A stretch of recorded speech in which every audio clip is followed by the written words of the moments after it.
Megastar Chiranjeevi గారి cinema చేయాలంటే చాలా ఎనర్జీ కావాలి, చాలా అంటే ఎంతో చేయాలంటే ఫ్యాన్స్ ఫాలోయింగ్ ఎక్కువ అండి, మైలేజ్ ఎక్కువ, ప్రతి పాట రీచ్ అవ్వాలి. కానీ దీంట్లో నాకు మోర్ సెంటిమెంటల్ సాంగ్స్ ఎక్కువ అయిపోవటం వల్ల రెండు సాంగ్స్ హబీబీ అండ్ ఇంకోటి మిస మెరుపుల మెహబూబా, ఈ రెండు సాంగ్లు కొంచెం చిరంజీవి గారి స్టైల్గా బ్రేక్ డాన్సు, ఒక new trend of song. Habibi అయితే ఇప్పటికీ నేను యుఎస్లో కానీ ఎక్కడ షోస్లో పాడినా కూడా వన్స్ మోర్లు అదే డ్యాన్సులు అందరూ, హబీబీ ఆ మూమెంట్ కూడా అందరూ అక్కడ వేస్తుంటారు అనమాట, అంత పాపులర్.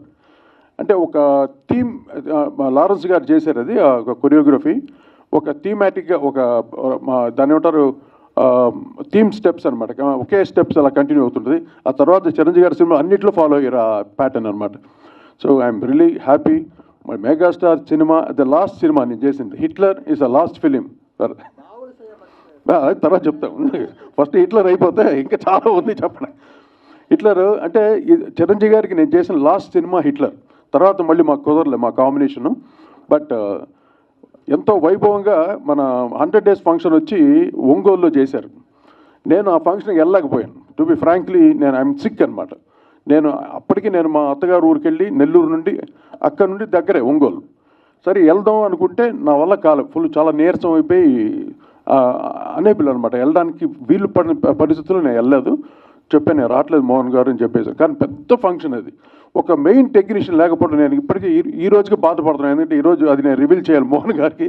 నేను కావాలని మట్టుకు ఎగ్గొట్టలేదు, నా మీద కోపాలు మట్టు పెట్టుకోకండి, హిట్లర్స్ లాగా అందరు హిట్లర్స్ ఆ టైంలో. సో అది మిస్ అయ్యింది. ఆ తర్వాత చిరంజీవి గారి సినిమా నేను చేయలేదు. అఫ్కోర్స్ ఆ టైం వచ్చినప్పుడు తప్పకుండా ఆయనతో వర్క్ చేసే భాగ్యం కలగాలి, కానీ కలిగితే మళ్ళీ నా గుండెలో బీట్ స్టార్ట్ అయిపోద్ది. చిరంజీవి గారి సినిమా అంటేనే అది ఒక భయంగా ఉంటుంది, ఫోబియా. అంటే ఎలా చేయాలని ఒక ఫస్ట్ భయంగా ఉంటుంది అనమాట. అందువల్ల ఆ భయంతో పుడుతుంది. Is the inspiration. ఏ పాట చేయన్నా, ఏ బీట్ క్రియేట్ చేసినా చిరంజీవి గారే అంటే అల్టిమేట్. అటువంటి డాన్సర్ ఇంక భారతదేశంలో ఎవడూ లేడు. I can challenge that. Only megastar. ఆ గ్రేస్ కానీ, ఆ స్టైల్ కానీ, ఈవెన్ కామెడీ టైమింగ్ కూడా, ఇంకా సెంటిమెంటల్ టైమింగ్ కూడా ఈజ్ అల్టిమేట్ స్టార్. ఇంకంతే, దానికి ఇంకా తిరుగులేదు. ఇంకా చిరంజీవి గారి గురించి నేను ఎక్కువ పొగడాల్సిన అవసరం లేదు. ఎందుకంటే మళ్ళీ ఈ సినిమా చూసి హిట్లర్ని మళ్ళీ ఫ్యాన్స్ అందరూ, మళ్ళీ వాళ్ళ ఫ్యామిలీ, వాళ్ళ పిల్లలు అందరూ వచ్చి మళ్ళీ చిరంజీవి గారిని చూసి భలే ఎంజాయ్ చేస్తారు. మా ముత్యాల సుబ్బయ్య అన్న డైరెక్షన్, ఇప్పుడు మళ్ళీ సుబ్బయ్య గారితో నేను ఒక సినిమా చేస్తున్నాను. ఎందుకంటే సెంటిమెంట్లో కింగ్ అనమాట. ఫస్ట్ నాకే చెప్పండి సబ్జెక్టు. చెప్పిన తర్వాత నేను చాలా ఎమోషన్ అయ్యాను. ఏంటి సార్, ఏం పాయింట్ సార్, ఎక్కడ దొరికింది? అట్లా కాదు భయ్యా, నీకు నచ్చిందా లేదా, ఎక్స్ట్రాడినరీగా ఉంది భయ్యా అన్నాను. అది తల్లి మనసుని ఇప్పుడు రాబోతున్నాయింది ఆయన కాంబినేషన్లో. మళ్ళీ అది నేనే మ్యూజిక్ చేశాను. నాకు అవకాశం ఇచ్చారు, అంత మంచి సినిమాకి మ్యూజిక్ చేసే అవకాశం నాకు కల్పించిన థ్యాంక్స్ సుబ్బయ్య గారు. Such a lovely wonderful film. ఇంకా ఫ్యూచర్లో రిలీజ్ కాబోతుంది తల్లి మనసు, మా ముత్యాల సుబ్బయ్య గారి కాంబినేషన్లో. తర్వాత మా మోహన్ గారిది మామగారు, ఇంకా మీకు అందరికీ తెలుసు. దాంట్లో అన్ని పాటలు బావలసయ్య ఎక్కడికో, తర్వాత బావమరిది ఆ సినిమా కూడా అన్ని మ్యూజికల్ హిట్స్. అటు కృష్ణ గారు కూడా ఉండేవారు అప్పుడు, మన తిరుపతి ఆయన సీఎం కృష్ణ గారు, మోహన్ గారు ఇద్దరు కలిసి చేసిన సినిమాలు. అలాగే మాకు వన్నెర రాజా నాకు చిన్నప్పటి నుండి వాళ్ళు మొదటి నుండి ఒక టీం అనమాట. వీళ్ళందరూ ఒక పెద్ద కారు ఉండేది, ఏదో కాంటెస్టా ఏదో సంథింగ్, అందరు గుంపుగా వచ్చేవారు అనమాట. మోహన్ గారితో ఎవరు సపరేట్గా వచ్చేవారు కాదు, అందరూ ఒక గ్రూప్గా ఒకే కారులో వచ్చి స్టూడియోకి వచ్చేవారు అనమాట. నేను చూడండి, అబ్బాబా వస్తున్నారు గ్రూప్ అనుకోను చిన్నప్పుడు. అంటే అప్పుడు ఆ టైంలో అనమాట, కోల్పాని ఆడియోస్లో. సూపర్. ఆ ప్యాటర్న్ అవన్నీ తలుచుకుంటుంటే అది ఆ వర్కింగ్ ప్యాటర్నే వేరండి ఆ రోజుల్లో. విత్ లైవ్ ఆర్కెస్ట్రా, ఇంత పెద్ద స్టూడియో ఉండేది రికార్డింగ్ స్టూడియోస్లో, ఫుల్ ఆర్కెస్ట్రా తోటి ఆ మ్యూజిక్ చేస్తూ, ఓ మై గాడ్. ఆ ఫీల్ నాకు ఇచ్చింది ఏటీఆర్ మోహన్ గారు ఎక్కువ. తర్వాత నా రవికిషోర్. అంటే మ్యూజిక్ని ఎలాగ వాడుకోవాలి, ఒక మంచి టాలెంటెడ్ మ్యూజిషియన్ని ఎలా పిండుకోవాలి, వీళ్ళకే తెలుస్తుంది. అంత చక్కగా నన్ను వాడుకొని మ్యాక్సిమం అంటే ట్యూన్లు కూడా ఒకే ట్యూన్ ఇచ్చేవాడిని నేను. మోహన్ గారు వినగానే ఒకటి, ఇది ఏదైనా నీకు కరెక్టా, ఓకేనా, నీకు ఓకే సార్ చాలా బాగా వస్తుంది అని. అంటే ట్యూన్ అంటే వేగ్గా ఉంటుంది కదా, ట్యూన్ చూసి జడ్జ్ చేయలేవు. కానీ నేను అది రికార్డింగ్ చేసి ప్రూవ్ చేసేవాడిని అనమాట. అప్పుడు హబీబీ సాంగ్ ఫస్ట్ చేసిన తర్వాత చిరంజీవి గారికి వినిపించాం అనమాట. మేము ఇద్దరు వెళ్ళి చిరంజీవి గారి ఇంటికి వెళ్ళి వినిపించి ఆయన కార్లోనే ప్లే చేసాం అనమాట. ఆర్కెస్ట్రా అంతా వెయిటింగ్. ఇప్పుడు ఇది ఓకే చెప్పిన తర్వాత నేను వెళ్ళి టేక్ ఓకే చేయాలి. వచ్చి వినిపించేసరికి నాకు నచ్చలేదు కోటి అన్నారు చిరంజీవి గారు, హబీబీ సాంగ్. నేను చేయలేనమ్మా, నీకు పేరు వస్తుంది, నేను చేయలేను ఈ పాట కన్నాను. సార్ ఏంటి సార్ మీకోసం ఇంత కష్టపడి, అంటే బీట్ కొత్త బీట్ అనేది లేదు, ఆయన వేరే మూడ్లో ఉన్నాడు. యాక్చువల్లీ ఆ మూడ్లో లేడు ఆయన. ఎప్పుడు ఆయన ఏ పాటని అలా రిజెక్ట్ చేయలేదు. ఆ రోజు ఏదో ఏ మూడ్లో ఉన్నారో ఏమో కానీ సరే ఇంక మోహన్ గారు చూసుకుందో ఏంటంటే మోహన్ గారు ఏం పర్లేదు, ఈ పాట ఆయనకి ఎక్కుతుంది, ఎక్కించే విధంగా మీరు మళ్ళీ దీన్ని ఏం చేస్తారో చెప్పండి. అప్పుడు మళ్ళీ నేను కొంచెం రీమిక్స్ చేసి కొన్ని ఇన్స్ట్రుమెంట్స్ని యాడ్ చేసి ఇంకా బెటర్గా చేసి ఇచ్చామన్నమాట. అప్పుడు అది మోహన్ గారు తర్వాత చెప్తారు మీకు ఎలాగ ఆయన ఆ సాంగ్కి మళ్ళీ ఎలా రియాక్ట్ అయ్యారు అనేది. Great days. అది ఆ రోజు తలుచుకుంటే చాలా ఆనందంగా వస్తుంది నాకు. So I'm so happy. ఈరోజు హిట్లర్ లాంటి ఒక పెద్ద సినిమాకి మ్యూజిక్ చేశాను. అన్ని songs sentimental and more electronic music, అన్ని బ్యాక్గ్రౌండ్ స్కోర్, టోటలీ ఒక మ్యూజిక్ ప్యాకేజ్ అనమాట, packed with music Hitler. So thank you Mohan garu. Once again I'm very much happy. ఈ సినిమా మళ్ళీ హిట్ అవుతుంది నో డౌట్. జనవరి 1కి అందరికీ ఒక హ్యాపీ న్యూ ఇయర్ తోటి హిట్లర్ మీ ముందుకు వస్తుంది. అందరూ ఎంజాయ్ చేయండి. మళ్ళీ మెగాస్టార్ ఫ్యాన్స్కి అంతా ఒక ఫ్రెష్నెస్ అనమాట. మళ్ళీ అప్పట్లో మెగాస్టార్ ఎలా చేశారు అని అందరికీ తెలుస్తుంది. అంటే ఈజ్ అల్టిమేట్ స్టార్. ఇంకా ఆయన గురించి ఇంకా ఎక్కువ చెప్పాల్సిన అవసరం లేదు. సో ఇంకా అలాగే ఇంకా వేదిక లభించిన ప్రతి అందరికీను నా ధన్యవాదాలు, కృతజ్ఞతలు.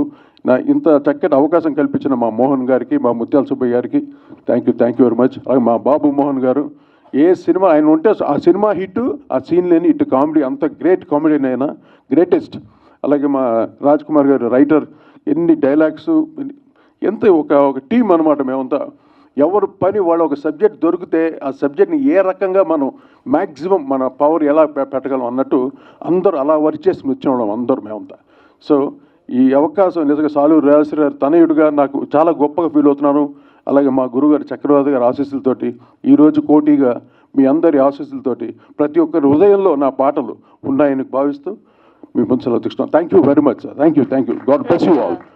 Happy new year everyone. Sir ఒక చిన్న రిక్వెస్ట్. సో ఈ సినిమాలో హబీబీ అనే సాంగ్ ఎంత బ్లాక్ బస్టర్ హిట్ అయింది. అఫ్ కోర్స్ అన్ని సాంగ్స్ బాగానే ఉన్నాయి, కాకపోతే ఇప్పుడు మీరు ఈ సాంగ్ కి ఒక చిన్న మెమరబుల్ ఇన్సిడెంట్ చెప్పారు. సో ఒకసారి మీరు పాడితే మేము కూడా రెడీ.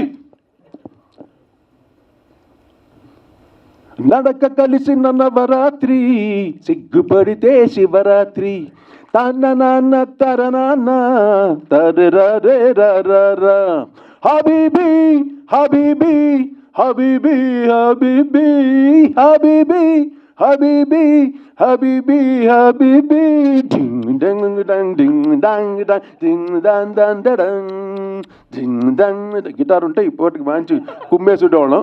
ఓకే, మళ్ళీ ఈసారి మళ్ళీ ఇదే హిట్లర్ రిలీజ్ 100 days ఫంక్షన్ చేయాలి. అప్పుడు నేను గిటార్తో పెర్ఫామ్ చేయకపోతే అప్పుడు అర్థం. ఓకే, మెగాస్టార్ ఫ్యాన్స్ అందరికీ మళ్ళీ ఈ సినిమాని మీ ముందు బాగా మళ్ళీ సూపర్ హిట్ చేయాలి మీరు మళ్ళీ. Okay, thank you guys, love you. The great director గారు ముత్యాల సుబ్బయ్య గారికి, నా సోదరులు ఇప్పుడే వెళ్ళిపోయారు, మ్యూజిక్ డైరెక్టర్ కోటి గారికి, వేదిక మీద ఆశీనులైన అందరికీ పేరు పేరున, విచ్చేసిన వారందరికీ పేరు పేరున, ప్రెస్ మీడియా సోదరులకు అందరికీ పేరు పేరున నా నమస్కారాలు. ఎడిటర్ మోహన్ గారు వారి గురించి చెప్పాలంటే టైం ఏమో సరిపోదు, ఎందుకంటే ఒక సినిమా గురించి చెప్పడానికే సరిపోదు. నేను నటించిన అన్ని సినిమాల గురించి చెప్పాలి అంటే ఆ చెప్పే విషయంలో అసలు ఏదో ఆషామాషాగా చెప్పేటివి కావు.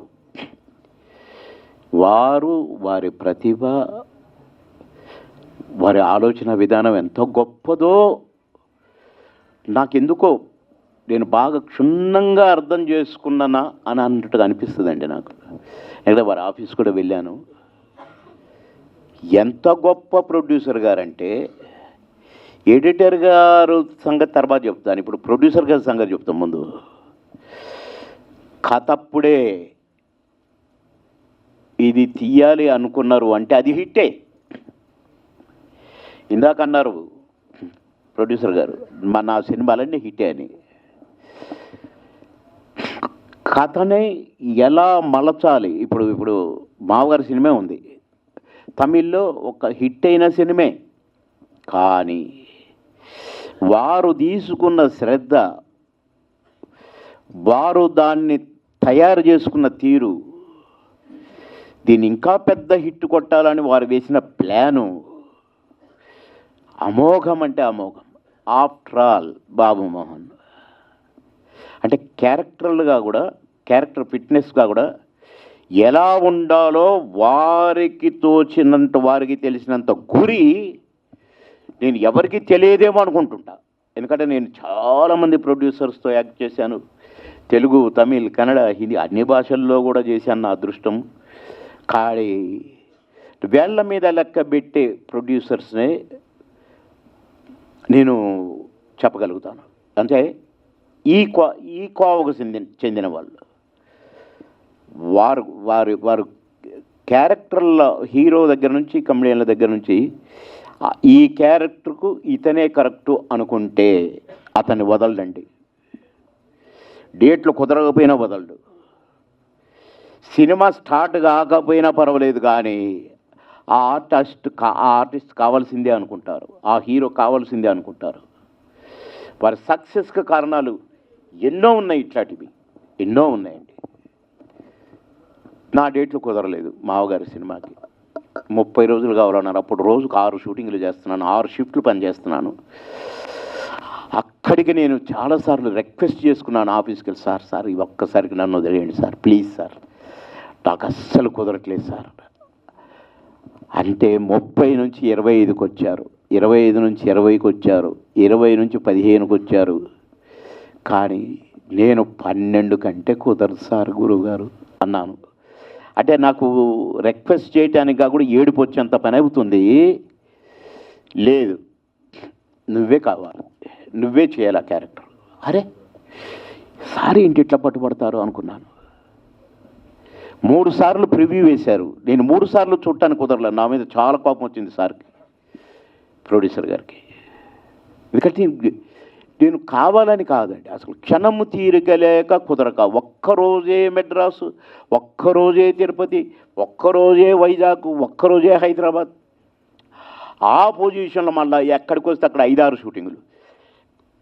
6వ షిఫ్ట్ 4 to 6 ఉండేది. సరే మొత్తానికి 12, అసలు 30 రోజులు డేట్లు కోటగారిచ్చి, దాసర్ గారిచ్చి అందరిస్తే నేను 12 రోజులు ఇస్తే అసలు నన్ను పెట్టుకోవచ్చా సినిమాలో? అది అంత క్రమశిక్షణ కలిగిన ప్రొడ్యూసర్ గారు, కమిట్మెంట్ ఉన్న ప్రొడ్యూసర్ గారు. కానీ వారి ధైర్యం ఏంటో పెట్టుకున్నారు. పెట్టుకోవడమే కాదండి, సినిమా రిలీజ్ అయిన తర్వాత నేను వైజాగ్లో ఉన్నాను ఒక షూటింగ్లో. నేను ఆ 2-3 గంటలు ఏదో నాకు కొద్దిగా రెస్ట్ ఇస్తే, అమ్మ 3 గంటలు పండుకుందామని వచ్చాను. తలుపు కొడితే తీశాను, ఎడిటర్ మోహన్ గారు. గుండె జల్లు మనది నాకు. అమ్మ నన్ను తిట్టడానికి వచ్చారు, డేట్ల కాడ కిరికిరి చేశాను, నేను డేట్లు తొందరగా ఇవ్వలేదు, 3 months దాకా నేను డేట్లు ఇవ్వలేకపోయాను అని అనుకుంటే వచ్చి కూర్చున్నారు. కూర్చొని బాబుమోహన్ గారు చాలా బాగా చేశారు అన్నారండి. అసలు అది చెప్పడానికి వైజాగ్ రావాలా? ఎడిటర్ మోహన్ గారు, గ్రేట్ ప్రొడ్యూసర్ గారు అనే ఒక ప్రశంస నాకు. ఎట్లంటే, నువ్వు సినిమా చూడండి మంచిదైంది, నేను బాగా కోపం వచ్చింది నాకు నీ మీద, అందరూ చూశారు కానీ నువ్వు న్యాచురల్గా చేసినట్టుంది అని చెప్పినా నిన్ను మెచ్చుకున్నారు. అది ప్రొడ్యూసర్ అంటే. ఇన్ని సినిమాలు చేశాను కానీ అట్లా వచ్చి ఒక సినిమా సక్సెస్ అయితే సంతోషపడతారు, సెలబ్రేట్ చేసుకుంటారు. సరే డబ్బులు లేక అన్నీ ఉంటాయి, కానీ ఒక ఆర్టిస్టును ఏదో పని మీద వచ్చారో ఏమో, లేక నా కోసం వచ్చారు కానీ వైజాగ్ వచ్చి ఎక్కడో షూటింగ్లో ఉంటే నేనున్న హోటల్కి వచ్చి అభినందించారంటే, ఇదిరా ప్రొడ్యూసర్ అంటే, ఇలా ఉండాలి, గ్రేట్నెస్ అంటే ఇది అని చెప్పి నేను చాలా సంతోషపడ్డానండి. అలా చాలా ఉన్నాయి వారి గురించి చెప్పడానికి. కెమెరా పక్కన కూర్చుంటాడండి, డైరెక్టర్ గారు పక్కన ఉంటాడండి, కళ్ళు మాత్రం ఆర్టిస్ట్ మీద ఉంటాయండి. అంటే ఆయన ఏం చేస్తున్నాడు, డైలాగ్ ఎట్లా చెప్తున్నాడు, ఎటు చూస్తున్నాడు, అన్నీ మామూలు అబ్జర్వేషన్ ఉండదండి, 1000 భూతద్దాలు చూస్తుంటాయి. ఆ 1000 భూతద్దాలు చూసేది నటనే కావచ్చునేమో కానీ ఎడిటింగ్ అయిపోతుంటుందండి మైండ్లో. ఎడిటింగ్, ఈ షాట్ ఇక్కడ కరెక్ట్, బాగా ఇది ఇక్కడ దీన్ని సటి పెడితే ఇదే జరుగుతుంటుందండి. సినిమా అయిపోయేసరికి ఎడిటింగ్ అయిపోద్దండి. నెగిటివ్ లాగానే ఉంటుంది కానీ ఎడిటర్ మోహన్ గారి దృష్టిలో సినిమా అయిపోయింది, ఎడిటింగ్ అయిపోయింది. ఆ రీరిక్కడ ఇంకెప్పుడు పోదాం అనే రేంజ్లో ఉంటారండి. ఇది నేను వారిలో గమనించిన గొప్పతనాలు. వారన్ని హిట్లు కొట్టారంటే మాలాంటి వాళ్ళకు మంచి మంచి క్యారెక్టర్లు ఇచ్చి నంది అవార్డులు ఇప్పించారంటే వారి ప్రతిభ, వారి ఆలోచన విధానం, వారి సిన్సియారిటీ, పనే దైవం అంటారు కదా, ఆ దైవంగా పనిని స్వీకరించారు కనుకనే వారు చేయగలిగారండి. ఇట్లా సినిమాకు 1 గంట మాట్లాడితే కూడా సరిపోదు వారి గురించి కనుక వారు అందుకే ఎడిటర్ మోహన్ గారు అయ్యారు. ఎడిటింగ్లో వారిని మించిన వారు అసలు నేను అప్పుడప్పుడు గమనిస్తా, చిన్నగా చూస్తా అట్లా ఎడిటింగ్ జరుగుతుంది అనుకొని నవ్వుకుంటా. అంటే నాకు ఇష్టము సార్ అక్కడ కూర్చొని చూస్తూ ఆ షూటింగ్ చేస్తుంటే నేను బాగా సంతోషపడేవాడిని. అయితే ఇది ఎందుకు చెప్పానంటే వారేంటనేది అది చెప్పాను. ఇక హిట్లర్ మామగారి క్యారెక్టర్కు బావబామ్మర్ది క్యారెక్టర్కు ఈ హిట్లర్ క్యారెక్టర్కు సంబంధమే ఉండదండి అస్సలు. అదే కాదు, శుభమస్తా ఏమడి పెయింట్ చూసుకోండి, ఈ శుభమస్తు కూడా అసలు ఆ సుధాకర్ గారు నేను ఆ సాంగ్లో మా చిన్న బిట్లు దాంట్లో షూటింగ్ వదిలేసి నేను బిస్కెట్లు తింటుంటాను. అసలు ఎలాంటి క్యారెక్టర్స్ వేయించారు నాతో, ఒక్కొక్క సినిమాలో ఒక్కొక్క రకమైన క్యారెక్టర్. ఇక హిట్లర్లో కూడా నేను కమెడియన్ కాదు, దాసర్ గారితో ఒక సెంటిమెంట్ టైప్ క్యారెక్టర్. అసలు తను అన్నా చూసావా అన్న అని తిరిగినోడిని అంత సెంటిమెంట్ క్యారెక్టర్ వేయించడం అంటే గట్స్ ఉండాలి ప్రొడ్యూసర్కి. అలాంటి గ్రేట్ ప్రొడ్యూసర్ గారు. నాకు హిట్లరు సెకండ్ రిలీజ్ అంటున్నారు కానీ నాకు అట్లా అనిపించట్లేదండి. ఎందుకంటే నేను వారం రోజుల నుంచి వారి ఫోన్ కాల్స్ వింటున్నాను. ఇది అసలు ఫస్ట్ రిలీజ్ రాగానే ఉంది వారి హడావుడైతే. ఖచ్చితంగా హిట్లర్ లాంటి సినిమాలో చిరంజీవి గారు, నేను వారి ప్రతి సాంగ్ నా మైండ్లో ఉంటుందండి. ఆ డ్యాన్సు, ఆ కట్స్, ఆ కసి, ఆ చూపు, చిరన్నను మించిన వారు లేరని నేను ఫీల్ అవుతూ ఉంటాను. అన్ని పాటలు అసలు 1 అర కాదండి, కానీ హిట్లర్లో 2 పాటలు అన్ని పాటలను బీట్ చేస్తే అనిపిస్తుందండి. నడక తెలిసిన నవరాత్రి అసలు ఆ రంభ ఇట్లా మోకాళ్ళ మీద నడుస్తుంటుంది, కరెక్ట్గా మ్యూజిక్కి చిరన్న చూపు ఉంటుంది అసలు. అది అలా 6 పాటలు హిట్ ఉన్న డ్యాన్సులతో ఉన్న సినిమాలతో పోటీగా 2 పాటలు వర్క్ చేసినండి హిట్లర్కి. అందరి క్యారెక్టర్లు కూడా ఎంత మంచి సెంటిమెంట్. చిరన్న కంట తడి పెట్టుకొని, అందులో మరి చిరన్న ఒప్పుకున్నాడా లేకుంటే ప్రొడ్యూసర్.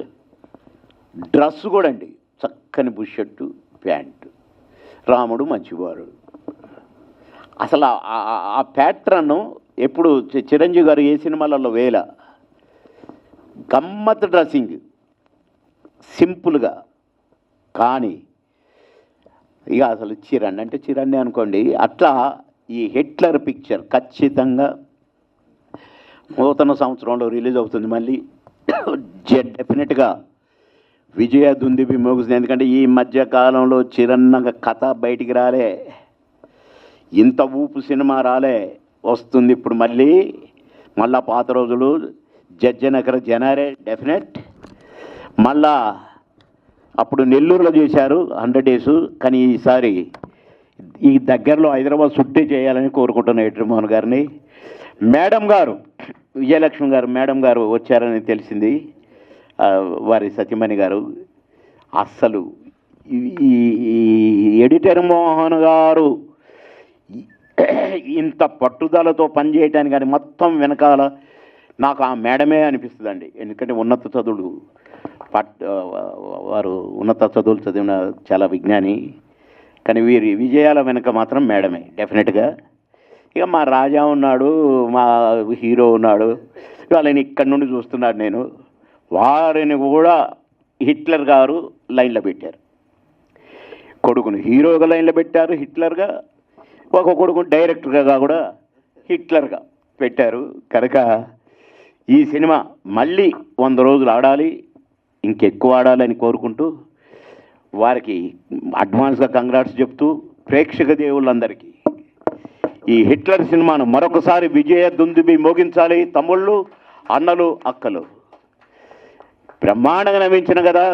విజ్ఞప్తి చేసేది ఫస్ట్ టైం ఇన్ని వందల సినిమాల తర్వాత 1800, 900 ఉన్నాయి తెలుగు, తమిళ్, కన్నడ అన్నీ కలిపితే. కానీ ఫస్ట్ టైం, సెకండ్ రిలీజ్ కాదు ఇది, ఫస్ట్ రిలీజ్ అన్నంత విజయాన్ని మీరు ఇస్తారని ప్రేక్షక దేవుళ్ళని కోరుకుంటున్నాను. అడ్వాన్స్గా happy new year, happy new year, నూతన సంవత్సర శుభాకాంక్షలు. నమస్కారం. Thank you very much sir. Sir ఇందా రీ రిలీజ్ ట్రెండ్ చాలా గమనిస్తున్నాం. చాలా ఎక్స్ట్రాడినరీగా థియేటర్ వచ్చి ఒక మ్యూజికల్ కాన్సర్ట్ లాగా అవుతుంది. First of all thanks. ఆ ట్రెండ్ని ఒక న్యూ ట్రెండ్ని క్రియేట్ చేసిన ఆడియన్స్కి చాలా థ్యాంక్స్. ఎందుకంటే బిగినింగ్ డేస్లో అది వర్కౌట్ అవుతుందా అన్న ఒక దీన్ని, అది ఎంత అవుతుందో చూడండి అని ఒక్కొక్క దాన్ని చూస్తే ఎవరు సీట్లో కూర్చోవట్లేదు, అలా గంతులు వేసి అలా ఆ ట్రెండ్ని స్టార్ట్ చేశారు. నేను చిన్నప్పుడు నేను చెన్నైలో నేను శివాజీ గారు, ఎంజీఆర్ గారు వాళ్ళ ఫిల్మ్స్ అంతా చూసింది లేదు. కానీ ఏంటంటే మా మదర్ తీసుకెళ్లేవారు. అప్పుడు ఆ గ్రేట్ ఫిల్మ్స్ రీలీవ్ చేయడం అనేది చాలా స్పెషల్ ట్రెండ్గా నడిచేది ముందు. అది మధ్యలో ఒక 20 years అసలు లేకుండా పోయింది. మధ్యలో మళ్ళీ అది రావడం అనేది చాలా హ్యాపీ ట్రెండ్. అది నేను నాన్నగారు మన సినిమా రిలీజ్ చేద్దామంటే, నాన్న ఎలా ఏం చేద్దాం, ఏది ఫస్ట్ చేద్దాం అనుకున్నప్పుడు నాకు ఒకటి అనిపించింది, ఈ మ్యూజికల్ హిట్స్ ఓన్లీ యంగ్స్టర్స్ వరకు వచ్చే ఈ ట్రెండ్ నాన్నగారి సినిమాలు వస్తే ఒక యంగ్స్టర్స్ వాళ్ళ పేరెంట్స్కి ఇచ్చే ఒక గిఫ్ట్ లాగా ఉంటుంది. వాళ్ళని వీకెండ్స్లో ఆ థియేటర్ నాన్నగారి సినిమా ఫస్ట్ హిట్లర్ కానీ, క్షేమంగా లాభంగారండి కానీ, ఆయన నన్ను డైరెక్టర్ ఎంటర్ చేసిన హనుమాన్ జంక్షన్ కానీ, సో ఇలాంటి ఫిలిమాలు రావాలి అనేది నాకు కూడా అనిపించింది. ఫస్ట్ ది మ్యూజికల్ హిట్స్గా ఓన్లీ ఒక యంగ్స్టర్ ఫిల్మ్స్ కాదు కదా అన్న ఒక విషయం అనిపించిన ఈ రిలీజ్ ట్రెండ్ని ఇంకో లెవెల్కి తీసుకెళ్లే ఒక ఛాన్స్ ఇదేమో నాకు గట్టిగా నమ్మకం ఉంది. ఆ ఛాన్స్ని మీరు రీలీవ్ చేయాలి, ఎందుకంటే అది నిజం చేయాలి. ఇప్పుడు రిలీజ్ ట్రెండ్కి వెళ్ళి థియేటర్లో గంతులు వేసే అదే ఆడియన్స్ వాళ్ళ పేరెంట్స్ని వీకెండ్స్లో, డేస్లో, అదర్ డేస్లో కూడా వాళ్ళ పేరెంట్స్ని తీసుకెళ్ళి ఇది వాళ్ళు ఏదైతే వాళ్ళ యంగర్ డేస్లో ఎంజాయ్ చేశారో అది మళ్ళీ వాళ్ళని మీరు తీసుకెళ్ళాలి అన్నది నాకు డెఫినెట్గా నాకున్నప్పుడు age my age is a parent age now. So ఇప్పుడు ఆ చిల్డ్రన్ని తీసుకెళ్ళే ఒక ఛాన్స్, చిల్డ్రన్ తీసుకెళ్తే ఒక హ్యాపీగా ఫీల్ అవుతారేమో అన్న ఒక అభిప్రాయం. సో డెఫినెట్గా ఒక యంగ్స్టర్స్ అండ్ దేర్ పేరెంట్స్ ఇద్దరు కలిసి ఎంజాయ్ చేసే సినిమాని మా నాన్నగారు చేశారు అన్న ఒక ప్రైడ్ నాకు ఉంది. ఒక ఆల్వేస్ ఐ ఫీల్ ప్రైడ్. ఎందుకంటే ఏదో నాన్నగారు చేసిన ఒక 10 straight ఫిల్మ్స్ ఒక 90 to 2000లో, ఇక్కడ 2001లో చేసిన అన్ని సినిమాల్లో నేను ఏదో దూరంగా నిల్చుని ఏదో ఒక పార్టిసిపేషన్ చేసిన వాడిని. And I been introduce as director in Hanuman Junction. అప్పుడు ఐ మేక్ షూర్ ఎవ్రీ రిలీజ్కి నెల్లూరు, కావలి, గూడూరు నుంచి టిల్ వైజాగ్ దాకా, విజయనగరం దాకా I use to travel from the first day. 1 week మొత్తం నాకు అవుతుంది. ఆ మొత్తం ట్రావెల్లో నాన్నగారు చేసిన అన్ని సినిమాలు ఎంత అసలు ఓవర్ఫ్లోస్ అంటే ఒక 1000 కెపాసిటీ ఆ థియేటర్ అంటే 1500 పీపుల్ని మొత్తం లోపల చూసిన ఒక ఆనందం నాకు ప్రతి సినిమాకి ఉంది. సో అలాంటి సినిమాలు ఒక 3 సినిమాలు సెలెక్ట్ చేసి హిట్లర్, క్షేమంగా లాభంగారండి, హనుమాన్ జంక్షన్, ఈ మూడింటిని నాన్నగారు చాలా అసలు ఇప్పుడు కూడా ఏంటంటే చాలా ప్యాషనేట్గా దగ్గర ఉండి ఆ మ్యూజిక్ కానీ, ఆ డైలాగ్ లెవెల్స్ కానీ అన్నీ చూసి మళ్ళీ ఆ కాపీ రెడీ చేశారు. మళ్ళీ ఆయన ప్యాషన్ని చూసి నేను was so much inspired. So డెఫినెట్గా మంచి క్వాలిటీతో, మంచి ఒక ఫ్యామిలీతో అంటే నేనే అది చెప్పాను, నాన్న ఫ్యామిలీ రీ రిలీజ్ ఫెస్టివల్ అని పెట్టండి నాన్న అని చెప్పాను. అలాగే వచ్చి ఆ ట్రెండ్తో ఈ 3 సినిమాలు వస్తుంది. ఆ 3 సినిమాల్లో ఏది ఫస్ట్ చేద్దామని వచ్చినప్పుడు అసలు టాపిక్ అది ఏంటంటే, మా నాన్నగారు అన్ని 10 బ్లాక్ బస్టర్స్ చేసిన మా ఫ్యామిలీకి, నాన్నగారికి ద ఫస్ట్ ప్రౌడెస్ట్ ఫిలిం అనేది హిట్లర్.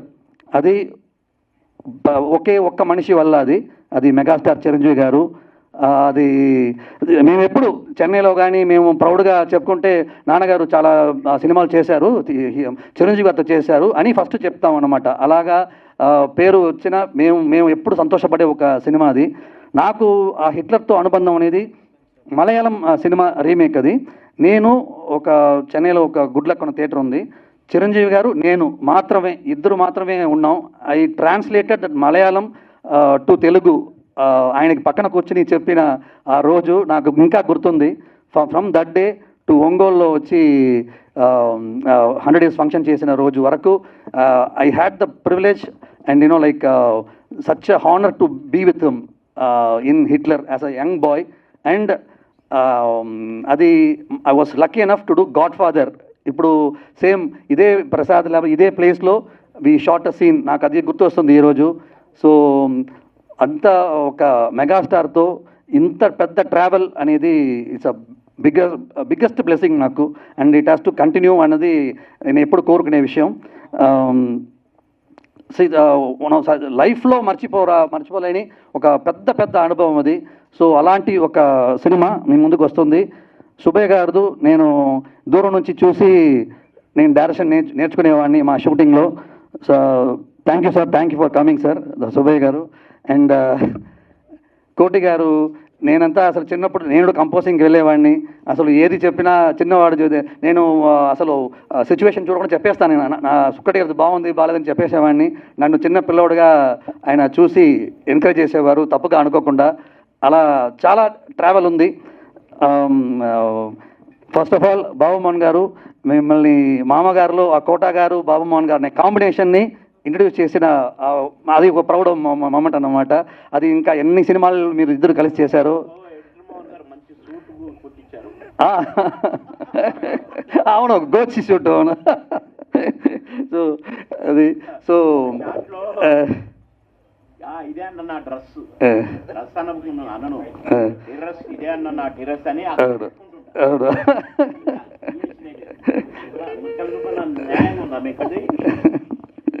గోసి మా ఇద్దరికే వినపడ. మీ సీక్రెట్స్ మేము వినవద్దా sir? So one of the other film క్షేమంగా లాభం రెడ్డి డైరెక్టర్ రాజా అన్నమణి గారు ఉన్నారు. నేను హనుమాన్ జంక్షన్ డైరెక్టర్. సో ఈ 3 సినిమాలు త్వరగా ఇంకా 2 కూడా రాబోతున్నాయి.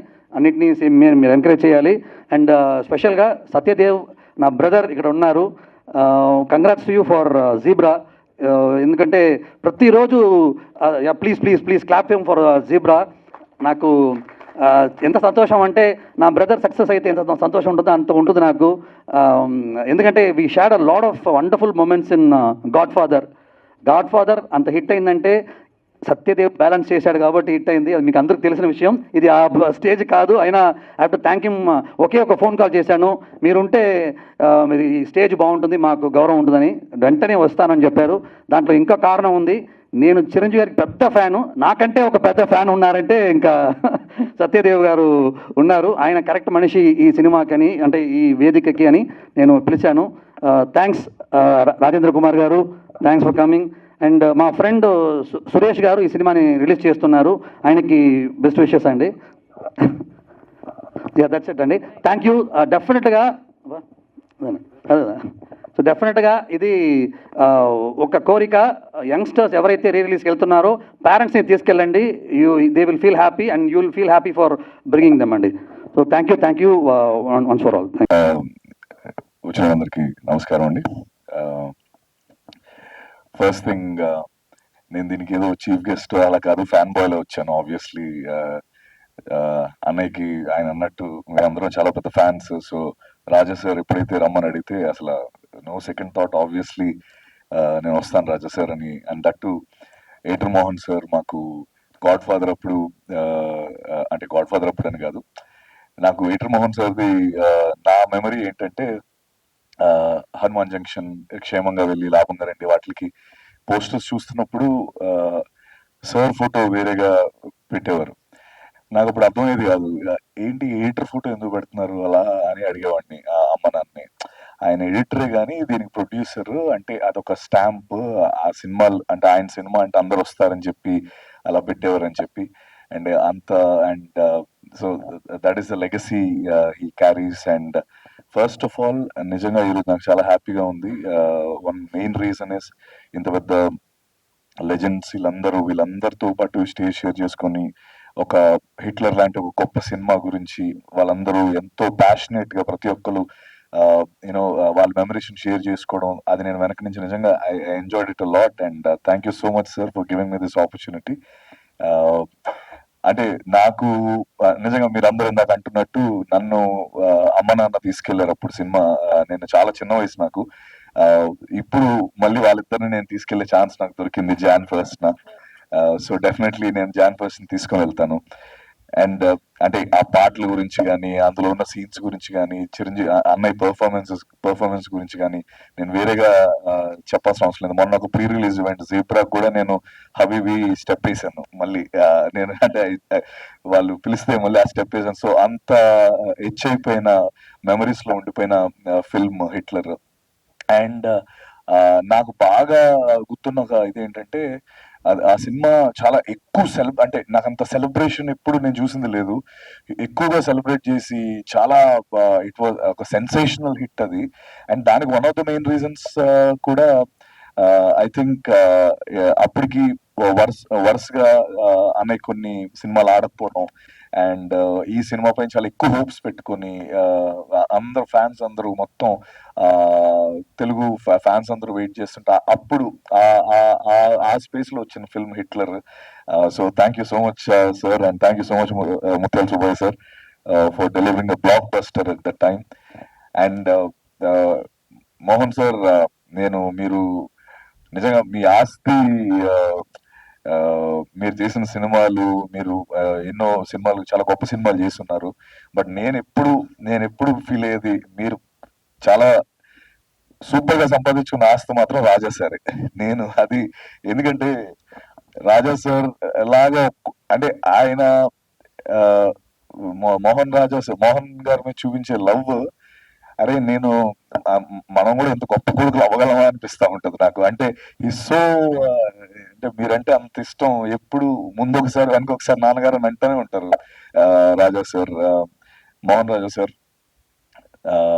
నేను గాడ్ ఫాదర్ సినిమా చేస్తున్నాం అప్పటి నుంచి మా ఇద్దరికి we have a brotherly bonding and ఎప్పటికప్పుడు మాట్లాడుకుంటూనే ఉంటాం. అలాగే ఆ సినిమా అవుతున్నప్పుడు మోహన్ సార్ చూసి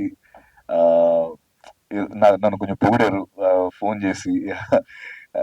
సో అంటే ఒక లెజెండరీ పర్సన్ అలా పొగడడం ఇవన్నీ కూడా నాకు it was a great moment. And అలాగే బాబుమోహన్ సార్ ని ఫస్ట్ టైం కలవడం, నేను ముందు ఎప్పుడు కలవలేదు. Thank you so much sir. And మీరు ఇన్స్టాగ్రామ్ ఫాలో అవుతారో లేదో నాకు తెలియదు కానీ మీ సీన్స్ అన్ని కూడా అదే ఇప్పుడు మీరు అన్నారు ఇందాక, అన్నా నా చూసావా అని. అది ఇప్పటికీ చాలా పాపులర్ అండ్ అందరూ రీల్స్ షేర్ అవుతూనే ఉంటాయి. And you're one of those persons. Thank you so much sir. అలాగే రాఘవ అన్నం రెడ్డి సార్, నాకు నేను ఆయన గుర్తులేదు కానీ నా వెరీ ఫస్ట్ నేను ఒకసారి చెప్పడం జరిగింది, ఆయనకి చెప్పాను లేదు తెలీదు, నేను మీకు చెప్పాను కదా సార్. ఎస్, నేను వైజాగ్ లో ఆయన ఒక ఫిల్మ్ షూటింగ్ చేస్తున్నారు సంగీత గారితో. వైజాగ్ బీచ్ రోడ్ లో డాన్స్ ఏదో సాంగ్ అవుతుంది. నేను ఇప్పుడు 9th 10th అనుకుంటా. మాకేమో వైజాగ్ లో ప్రొడక్షన్ హౌసెస్ ఏమి ఉండేవి కాదు. సో ఎలా ఇప్పుడు నా ఫ్రెండ్ ఉన్నాడు, వాడిని అడిగారు ఏం చేద్దాం, ఆయన డైరెక్టర్ లో ఉన్నాడు, వెళ్ళి అడుగుదామా అంటే వెళ్ళి ఎక్స్క్యూజ్ మీ సార్ అని చెప్పి ఒక ఛాన్స్ ఇస్తారా అని అంటే అలా నా నోటి నుంచి ఫస్ట్ వచ్చిన ఒక ఛాన్స్ ఇస్తారా అన్నది మీతోనే జరిగింది సార్ అది. అయితే అప్పుడు ఆయన నన్ను పక్క పిలిచి అసలు అంటే నాకే తర్వాత పెద్దగా ఆలోచిస్తే అసలు ఎవడైనా అలా అడిగితే ఫస్ట్ ఎవడైనా అడుగుతాడా అలాగా అని అనిపించిన సంఘటన అది. ఆయన ఏమాత్రం కోప్పడకుండా పక్క తీసుకెళ్ళి చూడమ్మా అలా ఎప్పుడు ఎవరిని అలా అడగకూడదు, అంటే నువ్వు పని చేయు, అక్కడ నా కో డైరెక్టర్ ఉన్న ఆయనతో మాట్లాడిస్తానని చెప్పి ఆయనతో ఏం చిన్నపిల్లోడిని అయినా కూడా ఆయన ఏం విసుక్కోకుండా చాలా నీట్గా నన్ను పక్క తీసుకెళ్ళి మాట్లాడించిన వ్యక్తి. I still remember that sir. Thank you so much. And maybe ఇదంతా చూస్తుంటే మీరు అన్నట్టు అదంతా మోహన్ సార్ లీనియేజ్ లా అనిపిస్తుంది. అంటే ఆయన అంత కూల్ గా అసలు ఎలా సార్ మీరు ఇంత కూల్ గా ఉండి సినిమాలు ఎలా చేశారు నాకు అర్థం కావట్లేదు అసలు. School so so thank you once again. Hitler film Jan 1st మళ్ళీ రిలీజ్ అవబోతుంది. సో అప్పుడు మెమరీస్ ఆబ్వియస్లీ ఆ సినిమాని మళ్ళీ నేను చూడడం జరిగింది, కానీ థియేటర్లో ఎక్స్పీరియన్స్ ఎప్పుడు పొందలేదు. సో డెఫినెట్లీ ఫస్ట్ డే నేను వెళ్తాను, మా అమ్మ నాన్న తీసుకుని వెళ్తాను గ్యారంటీ. అండ్ వచ్చిన వాళ్ళందరికీ once again thank you. And Raja sir thank you for inviting me. Suresh garu all the very best అండి. And Rajendra Kumar garu thank you so much అండి. Thank you so much. So yeah, that's it. Thank you.